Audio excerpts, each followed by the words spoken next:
Bueno, entre vientos, como titular, podríamos establecer este primer café en este nuevo año. Ya sé que superamos el ecuador de la temida cuesta, pero yo le voy a felicitar el año nuevo a estas alturas a un vecino de Huercas de Almería, a un médico, yo no sé si ex o no, o siempre es médico, un gran médico, gran tipo, internista, además especialista en medicina preventiva, profesor, ex profesor o siempre también, yo creo que es profesor maestro en la Universidad de Almería. Fernando Yálamos, Fernando, muy buenos días y feliz año a estas alturas. Buenos días, feliz año a todos mis paisanos, feliz año. Nunca es tarde para felicitar el año, ¿no? Nunca es tarde, todavía no hemos pasado enero. Y decía yo, Entre Vientos tiene su porqué. Luego te pregunto por Entre Vientos, por Sí, qué he empezado así, ¿no? Porque tiene que ver con tu hasta el momento más reciente obra literaria, Entre Vientos. sí, Si no me falla a mí sí, el bueno, título, ¿no? sí, Entre Vientos es un poemario Mm, que está publicado en mm, el 2023. ujú, Entonces, Entre Vientos lo que hace es un es donde se definen unas emociones que van del norte a sur. ¿Eh? ujú, ujú. Y entonces ahí está la esencia de ese poemario. Ajá. Son emociones muy importantes para mí. Es mi última obra donde es un cambio totalmente en mi vida. Ajá. De momento lo dejamos ahí, Entre Vientos, ya digo, luego ahondaremos en ese poemario que creo que está ahora inmerso en un importante certamen. Pero ya digo, ahora te pregunto. Antes yo decía médico, ex médico, ¿cómo te sientes ahora, Fernando? Bueno, ahora mismo estoy confuso. Me considero que soy médico. No creo que esa palabra no... Es decir, que no me considero es médico, me considero médico. Ujú. Digo lo de ex porque oficialmente Fernando Yelamo se ha jubilado, hace no mucho. Exactamente. ¿Eh? Estoy en lo público, estoy jubilado, pero sí es cierto que estoy pendiente de un concurso de oposición para médico emérito del Servicio Andaluz de Salud. Fíjate, yo desconocía, ahora te comentaba, esa figura de médico emérito, una Sí, figura que existe sí. y a la que optas también. ¿Qué hace un médico emérito? ¿De qué se encarga? Bueno, la figura del médico emérito siempre se reconoce a médicos con una trayectoria en el tiempo, ¿no? Médicos docentes también que puedan explicar y que puedan contar su experiencia, y médicos con una trayectoria humanista y científica, por supuesto. Ujú. Y entonces, pues los sistemas públicos, los gobiernos autónomos, pues tienen la potestad de poder elegir dentro de las solicitudes que los médicos jubilados puedan acceder. Ujú. Fernando Yelamos, como médico jubilado, ha solicitado ser médico emérito. Exactamente, exactamente. Ujú. Estamos pendientes de la resolución. ¿Cuándo llega esa resolución? Bueno, en este año, en los primeros meses de este año, Ujú. debe llegar, claro. Mm. ¿A ti te gustaría seguir Hombre, vinculado a la sanidad a pública? mí me Claro. gustaría seguir ligado a la sanidad pública porque creo en ella, y más ahora que la sanidad pública estaba muy enferma, está en la UCI la sanidad pública. Claro que sí me gustaría, sobre todo un año o 2 años. Quizás después creo que me debo dedicar a mí también, ¿no? Porque son 44 años Ujú, que he estado en el servicio público de la ujú. medicina y de la atención a los pacientes. Fíjate, te iba a pedir precisamente echar la vista a la memoria 44 años atrás, Sí, situarte ahí. sí. ¿Cómo te surge esa vocación y por qué, Fernando? Bueno, yo soy de un pueblecito, bueno, he nacido en un pueblecito de montaña, de la Sierra de los Filabres, donde allí ya no tengo familia, en fin, mi pueblo ya porque aquí Mm. en Huerca, pues llevo 30 y tantos años aquí, yo me considero del pueblo, vamos, sin más. Huercalense, digamos, a todos los Totalmente, efectos. totalmente, en todos los aspectos. Mi hijo ha nacido aquí, es decir, Ujú. que no, vamos, que en eso no hay duda.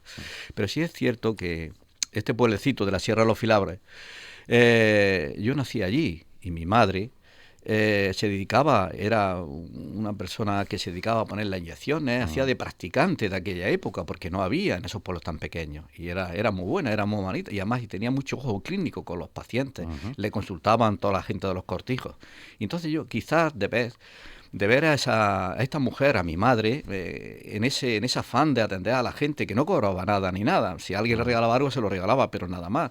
Y entonces de ver a ella, que atendía mucho a la gente, se iba a los cortijos a poner inyecciones, ponía hasta suero, porque el médico del pueblo le enseñó. Y esa fue la persona quizás que primero me hizo a mí tener esa vocación. Y luego un médico humanista de mi pueblo, don Marcelino Martínez Masegosa, un gran médico, donde no tenía días. Entonces estaba totalmente, en fin, demasiado volcado con los pacientes porque eran 24 horas al día. Este médico, don Marcelino Martínez Masegosa, fue como referencia para mi vocación. Ahí tuviste claro que querías ser médico. Sí, ahí tuve claro que quería ser médico, sí. Sí. Bueno, estudias la carrera, imagino que en Granada. En Granada, sí. Opositas después. Sí. Y obtienes tu primer destino. ¿Dónde fue? Bueno, tuve varios destinos, aprobé varias oposiciones y rechacé algunas, por ejemplo, como en Jaén, de médico de familia, allí en eso, en Jaén. Pero después cogí aquí, o sea, en Almería, una plaza, ¿no?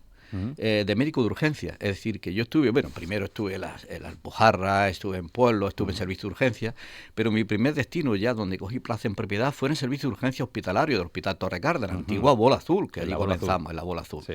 Y allí estuve 10 años. Y luego después ya me pasé a medicina interna, donde también obtuve plaza en propiedad en medicina interna.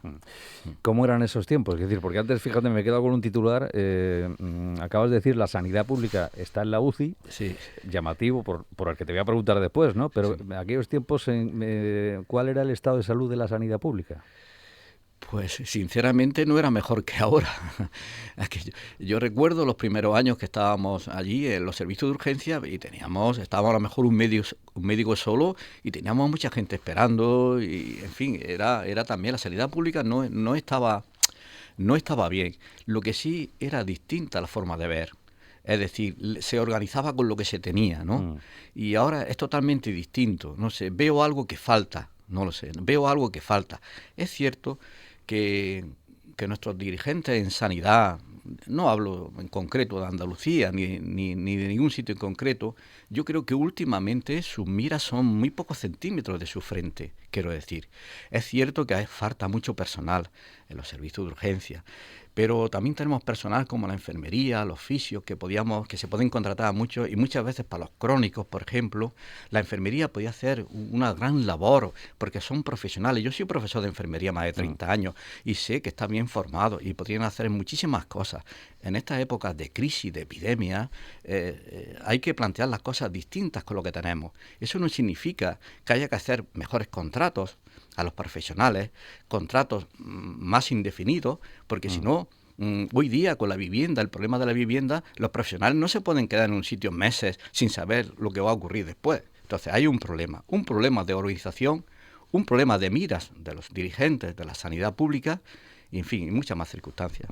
Porque como profesional de la medicina las habrás tenido de todos los colores, imagino, ¿no? Un montón de anécdotas, historias positivas, negativas. Pues sí.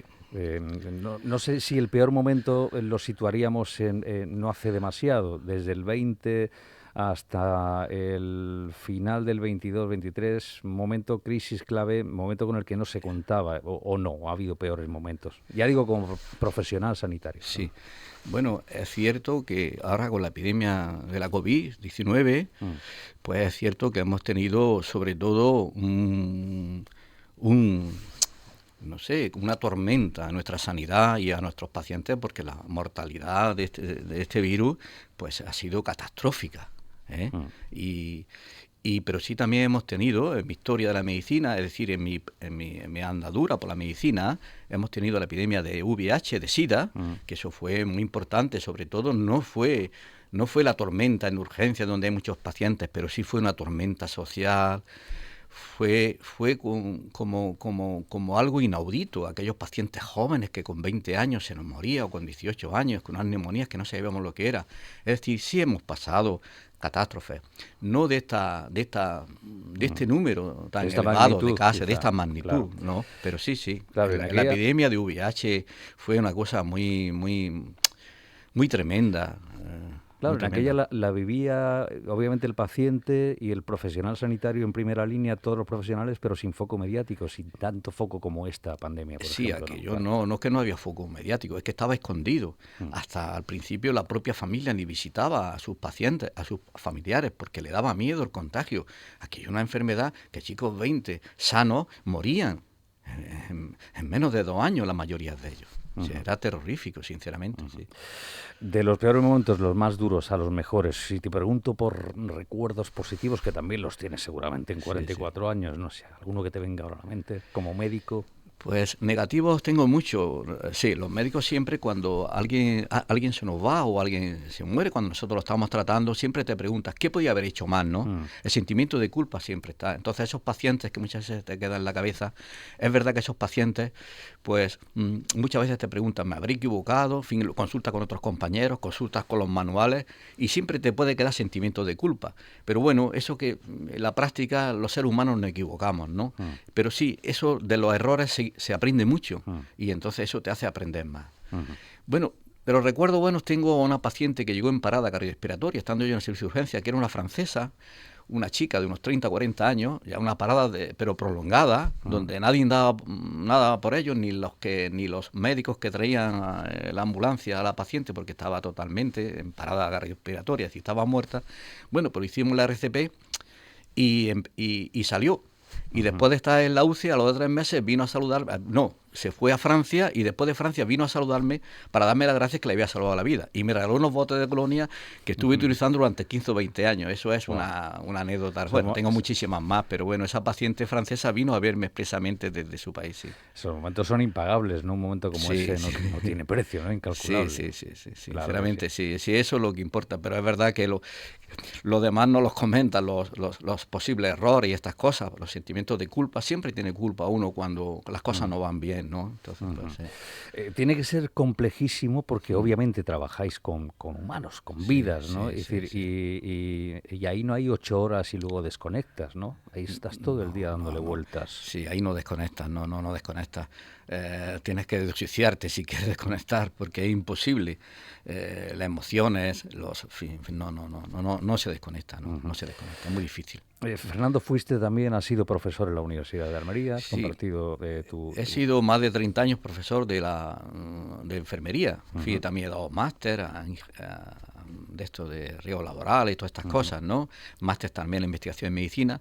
Y también estuve 3 años de profesor en esto, en la Facultad de Medicina de Granada. Ujú. También, sí, tuve Ujú. 3 años, en 91, 92, 92, 93. 3 años en la Facultad de Medicina de Granada, sí, sí. Ujú. De ese bagaje como docente, ¿con qué te quedas? ¿Qué imágenes te vienen ahora? ¿Qué recuerdas? No sé.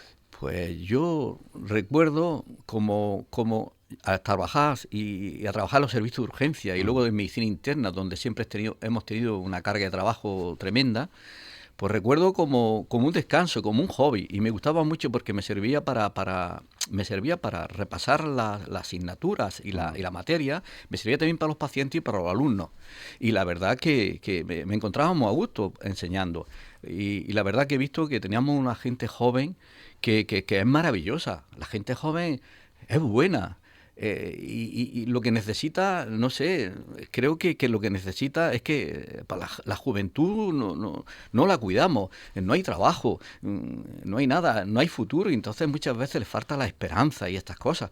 Pero yo he visto que tenemos una juventud, vamos, Muy preparada. muy preparada y estupenda, y Mm. gente muy buena, en Mm. general, como en todo, ¿no? Sin embargo, yo creo que no la cuidamos, a la juventud, no la cuidamos. Ujú. Me- Fernando, de la Sí, pandemia sí. pasada, aunque con comillas, porque la pasada ya nos decías tú, fíjate Mm, que fuiste un apoyo fundamental, como lo mm, fue también el equipo de vacunación, que sí. estuvo presente permanentemente, Mm, nuestro enfermero y enfermera en el Bajo Andarax, que también entraban cada semana en esos tiempos, ¿no? De incertidumbre, dudas, sí. pero tú soltabas una clave, recordaré además toda mi vida, en una entrevista con motivo de uno de tus libros, coincidió con el final de febrero, a punto Mm, de 2020, mm. y bueno, fuiste dando por anticipado pues todo lo que íbamos a vivir. ¿Qué hemos aprendido? Es decir, ¿crees que hemos aprendido realmente la lección después de aquellos tiempos? Bueno, sí es verdad que que hemos aprendido, siempre se aprende de todo, pero no creo que lo suficiente, porque el ser humano somos adaptativos, nos adaptamos, ¿no? Nos adaptamos, y entonces cuando ya pasa el peligro inminente, pues ya nos desconfiamos, ¿no? Ya después de esa epidemia del primer año y segundo año, cuando la mortalidad era tan elevada, la gente sí estaba asustada, la gente se protegía bien, la gente tenía las medidas preventivas, pero es cierto que últimamente hubo como... Eso del SIDA hasta se escucha mucho, de que es un invento, de que las vacunas no sirven para nada, en fin, todas esas cosas que se escuchan mucho. Es decir, sí, hemos aprendido, pero no lo suficiente. De hecho, mira cómo estamos. Ahora mismo tenemos como tú has hablado, de este repunte, de esta nueva epidemia, porque sí, se mezclan todos los virus respiratorios. Siempre hemos tenido la tripledemia, exactamente, la triple epidemia, como se llame. Y es verdad que se junta ahora mismo la COVID-19, se junta la gripe y se junta también el virus respiratorio sincitial. Y entonces, claro, ¿qué pasaba el año pasado, el anterior? Estábamos con mascarilla. La incidencia era menos, hasta sin mascarilla, pues la frecuencia de infección es mayor. Entonces este año, al estar desprotegido, pues ha subido la incidencia de todo. Aparte de cepas o variantes, ya sabemos que los virus cambian, se mutan tanto, que también puede ser que de un año para otro la incidencia suba más que otro. Y luego hay otro problema. En África, contra el COVID, solamente está vacunado el 8% de la población. Y en Europa solamente está vacunado el 60% de la población. Y entonces se dice, en epidemiología se dice que hasta que la población no esté vacunada en el 80%, las epidemias no retroceden, no disminuyen. Y entonces estamos en este caso, porque en los últimos tiempos la vacunación ha disminuido incluso de la gripe y de la COVID-19. Sí. Leí el otro día con cierta preocupación y lo tenía apuntado para preguntarte la coincidencia en el tiempo de dos clásicos de la época más fría, es decir, por supuesto la gripe, el virus respiratorio sincitial y ahora la COVID con una nueva variante, la JN1, que dicen es más contagiosa, ha disparado el pico de infecciones en los últimos días. Ante esto, y ahora como facultativo, ¿entiendes las dudas, las polémicas en usar o no usar la mascarilla? O no sé, ¿qué piensas ante este tipo de debates que establecemos a veces? Esta nueva variante, que le llaman coloquialmente pirola, que dicen las redes sociales y así, ¿no? Es una variante que la Organización Mundial de Salud está vigilando. ¿Por qué? Porque es muy contagiosa. Pero ahora mismo no se ha demostrado la gravedad, es decir, más gravedad que las anteriores, de las últimas, pero sí es más contagiosa. Es decir, efectivamente, cualquier medida que sirva para disminuir la infección, siempre es positiva. Siempre es positiva. Sin duda ninguna, siempre es positiva. Siempre es positiva. Porque tenemos que hacer, tenemos que hacer, porque muchas veces, aunque sea más leve y no tenga esa mortalidad, pero al haber muchos pacientes y luego haber pacientes vulnerables que se pueden infectar, pues eso significa, porque un paciente vulnerable, una infección leve o medio grave nada más, puede llevarle a la muerte. Entonces, que aunque no sea grave, es decir, que lo que tenemos que atajar y que la infección y la epidemia disminuya. Y la vacunación tiene que llegar al 80%, pero de gripe, de COVID, de todas las enfermedades, de todas las vacunas que tenemos disponibles. Porque si no, en epidemiología no son eficaces para combatir la epidemia hasta que no se cubre el 80% de la población. Entramos enseguida con tu faceta de autor, ya, pero antes sí me gustaría, al hilo de la pandemia, confinamiento, de ese punto de inflexión que muchos notamos, ¿no? de valorar al sanitario, al que estaba y sigue estando en primera línea, esos aplausos que dábamos como sociedad, ¿no? Cada jornada en confinamiento. Ese punto de darle valor, insisto, desde el punto de vista de médico, de tu caso, médico o médico emérito futuro, pero en cualquier caso profesional sanitario, no sé si alcanzó un pico y volvió a descender o no. Es decir, ¿cómo lo ves? ¿Se valora más desde el punto de vista del paciente al sanitario o fue un poquito también un pico en aquellos momentos? Yo no sé si te estoy metiendo ahora en un charco. No, a mí ya no. Después de 44 años la sanidad no me mete en ningún charco, ni mucho menos Antonio, amigo. Bueno, las emociones en lo humano y en España más son oleadas. Nosotros tenemos oleadas. Lo mismo que subimos a la gente en los altares, los bajamos a lo más profundo de la tierra, ¿no? Pues nos pasa con todo igual. Es decir, hubo un pico como la epidemia, donde la sanidad estaba valorada, y ahora de nuevo, cuando uno pide cita para un médico de familia o para una prueba y le dan para meses, el médico de familia para una semana o 10 días, en fin, los que sean, y luego para una prueba cualquiera, 2 o 3 meses o 4 meses, que un paciente, pues esas emociones bajan al fondo de la tierra. Es normal, ¿no? Es normal. Es decir, desde luego, aquellos aplausos, aquello ha cambiado ahora mismo. Ahora la sanidad está pues negativa porque están sufriendo, porque los pacientes sufren si no se atienden. El paciente, la sanidad pública tiene que atender al paciente, sí o sí, y no hay más. Y hay que luchar por eso. Y hay medidas. Si no hay personal, luego hay otro tipo de medidas que se pueden hacer como de urgencia, podríamos decir. Se puede reorganizar con lo que se tiene. Y luego, y por supuesto, que también hay que los contratos fuertes para que los profesionales se puedan quedar en los sistemas públicos. Pero en fin, no sé si interesa eso, no interesa, porque hay mucha gente que se nos va a Alemania, que se va a otros países. Otros están en la medicina privada, o porque les pagan más, o porque el contrato es más indefinido. Algo tenemos que hacer, porque la sanidad pública es lo básico de un ser humano que tiene derecho a que lo atiendan. La salud es el derecho fundamental que tiene cualquier ciudadano, cualquier persona. Y ahí no es un negocio, es un derecho. Diríamos aquello de a quien corresponda en cualquier tiempo, ¿no? Claves para salir de la UCI como sanidad pública, ese titular con el que yo me quedaba, que has compartido con nosotros, ¿no? Sí, perfectamente. Esas serían las claves. Las claves. Para salir, pasar a planta, ¿no? Sí, exactamente. En algún momento. En algún momento. La sanidad pública. Sí. Como autor, abríamos y vamos a abrochar este café, Fernando, si te parece, con ese poemario, Entre Vientos, del año pasado. Creo que ahora está inmerso en un concurso, en un certamen, ¿no? Sí, está en un concurso que es de premio de la crítica a nivel andaluz, sí. ¿Cómo surgió Entre Vientos? Pues Entre Vientos es un poemario de emociones de mi vida actual que recorre mis emociones de norte a sur, y está dedicado a Carmen Otero.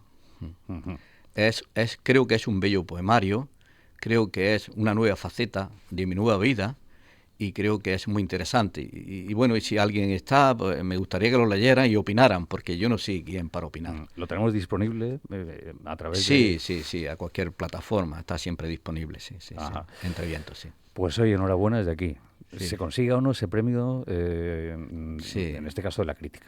Sí, no sé. Es la crítica. Bueno, ha sido la editorial. Yo no tengo nada que ver con esto. Es decir, que a mí eso, en fin, si lo dan, bienvenido sea. No voy a claro, vamos, no vas a negarlo. No voy a negarlo, pero nada, pero no me preocupa ese tema, no me preocupa. Como autor, ¿en qué estarías ahora? No sé, ¿estás conociéndote, estás manejando nuevas publicaciones, posible obra futura?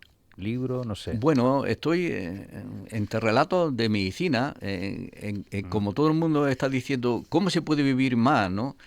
O como he sido profesor de medicina preventiva, pues no sé, algunos relatos sobre prevención del cáncer, prevención de que la vida se alargue más pero en mejores condiciones, sobre todo las evidencias que hay, pero novelado para que sea ameno y que sirva para algo. No sé si serviría para algo, pero ahí está mi pensamiento, ahora mismo. Sí. Y llevas unas cuantas páginas ya, ¿no? Escritas. Sí, claro, por eso lo digo, sí, efectivamente. Ahora yo te meto presión, ¿lo tendremos este año, ese libro? No lo sé. Estoy pendiente de muchas cosas, pero yo todos los días o cuando puedo, pues siempre escribo algo, y ahí lo dejo, porque escribo a bolígrafo, sin más todavía. Sí. ¿Y cómo es la vida de un médico jubilado?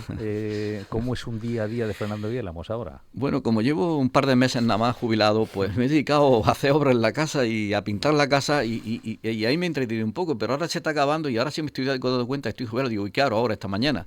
Y voy a comprar mucho a los mercados y a estas cosas. Y paseas y te mueves. Sí, ves gente, como dice uno, ¿no? Pues no estar en la casa, ¿no? Y sobre todo mover, porque el ejercicio físico es fundamental, aparte de la dieta, el ejercicio físico. Las dos medidas más importantes que hay para un ser humano y para que viva mejor y más, aparte de la genética, que ahí no podemos hacer nada, cada uno lleva lo que lleva. Correcto. Es la buena alimentación y el ejercicio físico, eso es lo máximo. Y ser uno feliz. Con esas 3 cosas, pues puede uno vivir más. No es que vaya a vivir más, pero seguro que tiene más posibilidad de vivir más. Sí, sí. O de una forma más intensa, ¿no? Sí, Al menos sí, y óptima, ¿no? Sí, Y óptima. sí. Que sea pronto médico emérito será una buena noticia para nuestra sanidad pública, Fernando Vigalamos. Es nuestro deseo, porque así lo quieres tú, ¿no? Yo sí quiero, ya veremos las autoridades sanitarias, de estas que le he dicho ahora algo, me contratan o no, porque esto es a juicio de ellos, no es. Por mucho currículo que tengas, que parece que es bastante el que tengo, pero bueno, en fin, siempre hay gente mejor que uno y ellos tendrán la decisión que tengan que tener. Tampoco me afectaría mucho. No.